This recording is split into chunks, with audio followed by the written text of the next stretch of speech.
Hello दोस्तों। आज की कहानी में हम सीखेंगे खुद पर भरोसा रखें और लड़े बिना हार नहीं माननी चाहिए।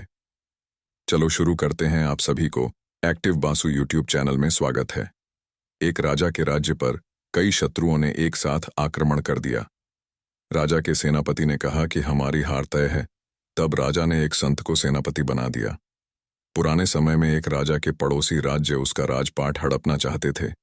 इसके लिए शत्रु राज्यों ने राजा के दूसरे शत्रुओं को अपने साथ मिला लिया और आक्रमण करने के लिए सेनाएं बुला लीं। सभी शत्रु एक साथ आ गए थे। इस कारण इनकी सेना बहुत बड़ी हो गई थी। जब ये बात राजा को मालूम हुई तो वह घबरा गया। राजा तुरंत ही अपने सेनापति के पास पहुंचा। सेनापति भी डरा हुआ था। सेनापति ने जब शत्रुओं की सेना के बारे में सुना तो उसने राजा से कहा कि अब हमारी हार तय है। शत्रुओं की संख्या काफी अधिक है। हमारी सेना इनका सामना नहीं कर पाएगी। हमें पहले ही हार मान लेनी चाहिए। ऐसा करने से सभी के प्राण बच जाएंगे। ये बातें सुनकर राजा की चिंता और बढ़ गई। वह तुरंत ही अपने गुरु के पास पहुंचा। गुरु बहुत विद्वान संत थे। राजा ने गुरु को पूरी बात बताई।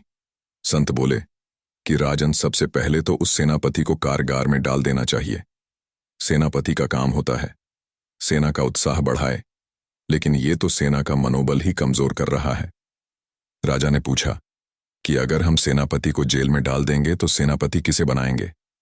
गुरु ने कहा कि तुम्हारी सेना का प्रतिनिधित्व मैं करूंगा। यानी अब से मैं सेनापति। ये सुनकर राजा को समझ नहीं आया कि क्या करे और क्या न करे, लेकिन गुरु की बात मानने के अलावा कोई और उपाय नहीं था। राजा ने संत की बात मानकर सेनापति को पद से हटा दिया। संत सेना के सामने पहुंचे और सेना को लेकर युद्ध लड़ने के लिए चल दिए। रास्ते में एक मंदिर आया तो संत ने कहा कि कुछ देर रुको, मैं भगवान से पूछ कर आता हूं, हमें इस युद्ध में जीत मिलेगी या नहीं। ये बात सुनकर सेना हैरान थी कि पत्थर की मूर्ति भला कैसे जवाब देगी, लेकिन संत के बारे में सभी जानते थे कि ये वर्षों से पूजा पाठ कर रहे हैं, तो संभव है कि भगवान से इनकी बातचीत होती होगी। कुछ देर बाद संत वापस आए और उन्होंने सेना से कहा कि भगवान ने कहा है, अगर आज रात मंदिर में रोशनी दिखाई दे तो समझ लेना कि जीत तुम्हारी सेना की होगी। उस समय शाम होने वाली थी।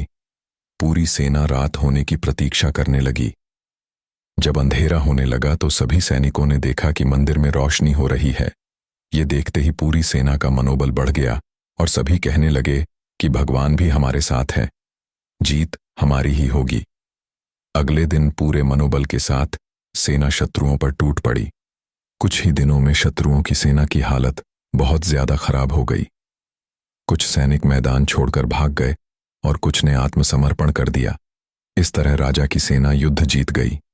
युद्ध जीतने के बाद सेना अपने राज्य लौट रही थी तो रास्ते में वही मंदिर वापस आया।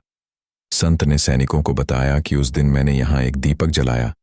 दिन होने की वजह से दीपक की रोशनी दिखाई नहीं दी, लेकिन अंधेरा होने पर दीपक की रोशनी दिखने लगी तो आप सभी का मनोबल बढ़ गया और इसी मनोबल से हमें जीत मिली है। सीख, मन में उत्साह रहेगा तो कोई काम मुश्किल नहीं है। बड़े बड़े काम भी मनोबल के साथ करने पर सफल हो सकते हैं। इसीलिए हमेशा सकारात्मक रहें और नकारात्मक विचारों से बचें। अगर आपको यह मोटिवेशनल स्टोरी पसंद आए तो चैनल को सब्सक्राइब करें।